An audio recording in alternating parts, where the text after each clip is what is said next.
Alright, it's May 1st through 6th. It's our final week of class, and everything must be finished by this week. But there isn't that much more going on. Everything you've already handed in, up until evaluate a research article, which is the assignment that's due.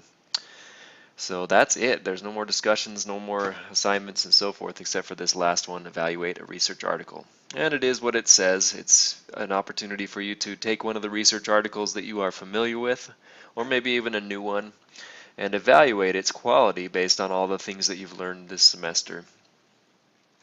Before you do this, though, take a look and make sure that you download the research report evaluation form. What you'll do is you'll open up this form, take a look at it, insert the article reference form in APA format, don't forget that, so that I know what article you actually evaluated. And then go ahead and talk about whether these items are present, yes, no, not applicable, or you don't know, in the article. And then you're going to also give at the very bottom what the strengths and weaknesses of the research report are overall. And this gives you a chance to kind of, again, combine the knowledge that you've been learning this semester to make this assignment and evaluate a research article.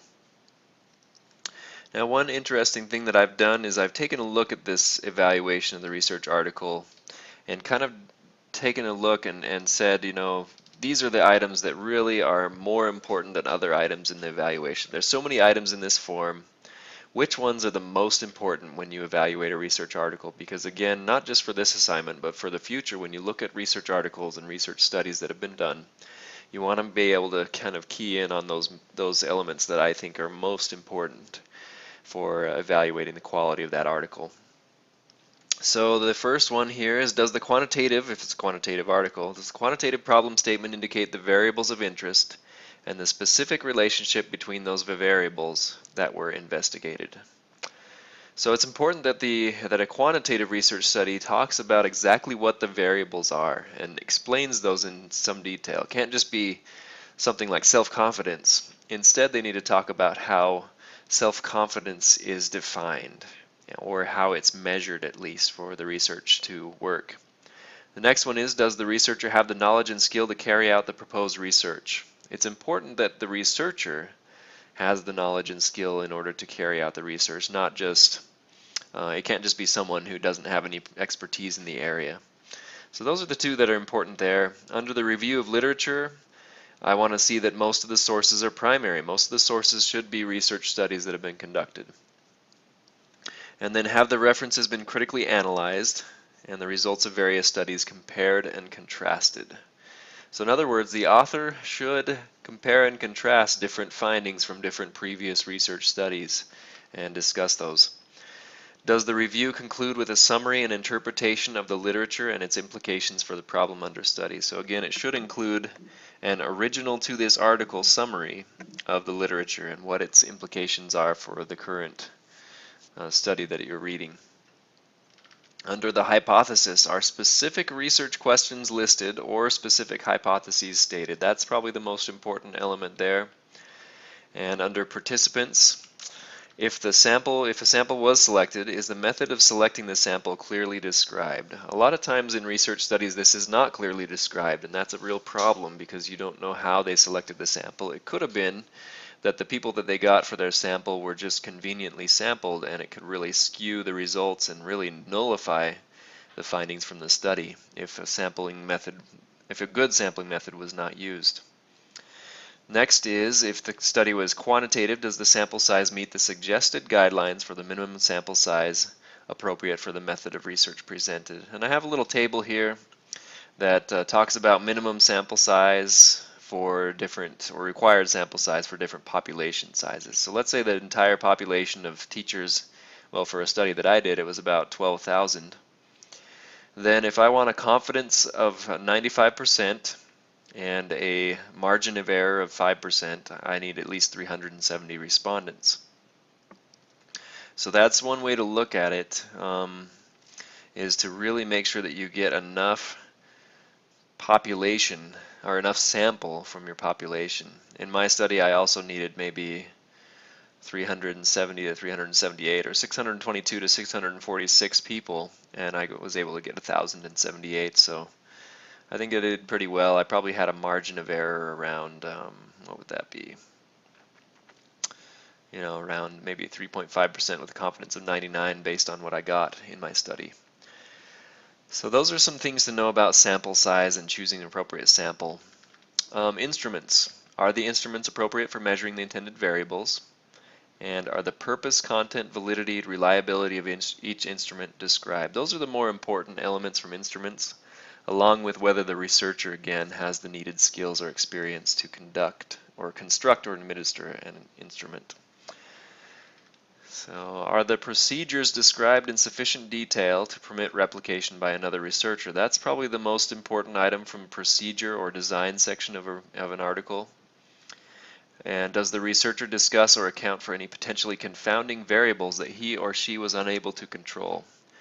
The literature out there is rife with studies that have been done where they don't talk about confounding variables or things that they weren't able to control, because if you do talk about them, right, it sounds like you're not doing the right thing. You're not doing a good study. But the truth is you should talk about those, and you should be clear and honest with your readers about any potentially confounding variables that you couldn't control. And every research study has those.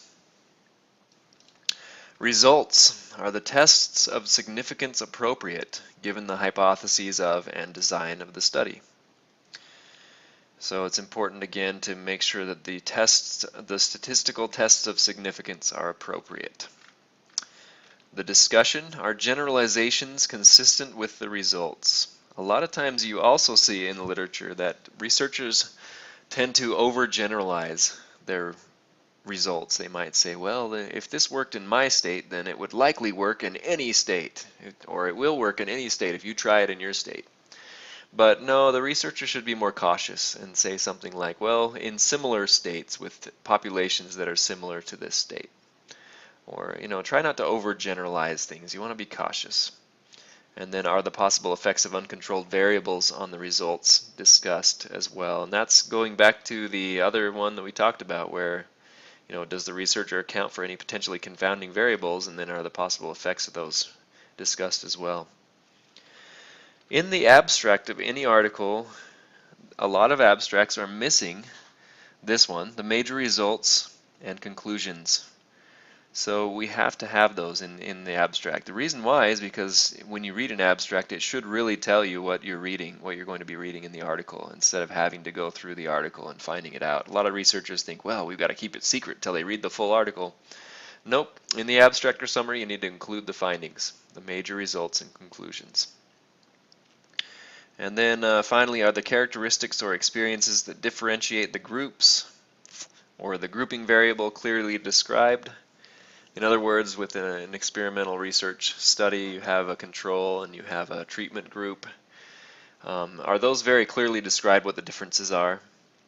Are causal relations discussed with due caution as well? And that goes back to the whole idea of generalizability and just discussing things with caution.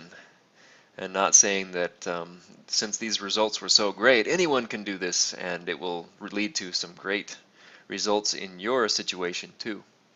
Well, that's not necessarily the case all the time. Populations are different and samples are different. You could easily find different results from a different group of people in the same study. So that's a basic overview of some of the more important items in this research report evaluation form. But your job will be to go through and just choose an article, put the APA format reference right here, and choose yes, no, not applicable, or I don't know for all of these items in the form. And then submit that to me, and as you submit those, I'll go ahead and grade them. And then once this is submitted, you'll be finished with all the work in the class, hopefully. Unless you have anything missing from previous times before, that's something you could still hand in according to the syllabus. But yeah, it's almost done, and you're almost there to the end of this class. This is not an easy class, but hopefully you have learned a lot about the importance of research and how to conduct research and also how to evaluate it.